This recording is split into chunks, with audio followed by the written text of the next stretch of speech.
Sir, ஒரு காலகட்டத்தில் படித்தவர்கள் தலைவர்களா இருந்தாங்க, சமூகத்தின் மீது அக்கறை கொண்டவர்கள் தலைவர்களாக இருந்தாங்க, இந்த சமூகத்தை காக்க வேண்டும் என்று நினைத்தவர்கள் தலைவர்களாக இருந்தாங்க, நல்ல போர் வீரர்கள் ராஜாக்களாக இருந்தாங்க. இன்னைக்கு யார் கூட்டம் அதிகமா வச்சிருக்காருன்னா அவனை பெரிய ஆளுன்றாங்களே.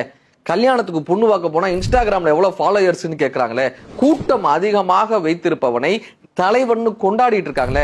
ஒரு சாமியார் என்ன பண்ணாரு, தான் எவ்வளவு பெரிய ஆளுன்னு காட்டுறதுக்காக, ராஜாவுக்கு தான் எவ்வளவு பெரிய ஆளுன்னு காட்டுறதுக்காக ஒரு பெரிய கூட்டத்தை காசு கொடுத்து கூட்டினார். இந்த நாடு முழுவதுமா அவர் ஒரு குதிரை மேல ஏறி உட்காந்துக்கிட்டு என்னை எத்தனை பேர் பின்தொடர்றாங்க பாருங்க அப்படின்னு ஒரு பெரிய கூட்டத்தை இவர் குதிரை மேல உட்காந்து அப்படி சுத்தி வந்தார், நாட்டையே சுத்தி வந்தார்.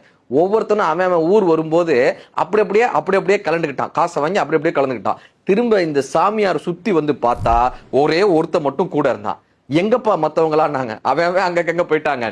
இவர் கேட்டிருக்காரு, கடைசி வரைக்கும் நீ மட்டும் என் கூட வந்திருக்கியே, என் மேல உனக்கு அவ்வளவு பிரியமானார்.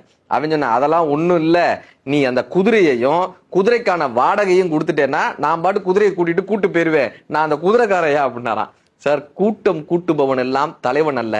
எவன் ஒருவன் அந்த கூட்டத்தை காக்கிறானோ, கூட்டத்தை சரியான முறையில் வழி நடத்துகிறானோ அவனே சிறந்த தலைவன். Leadership is not a position, it is an action.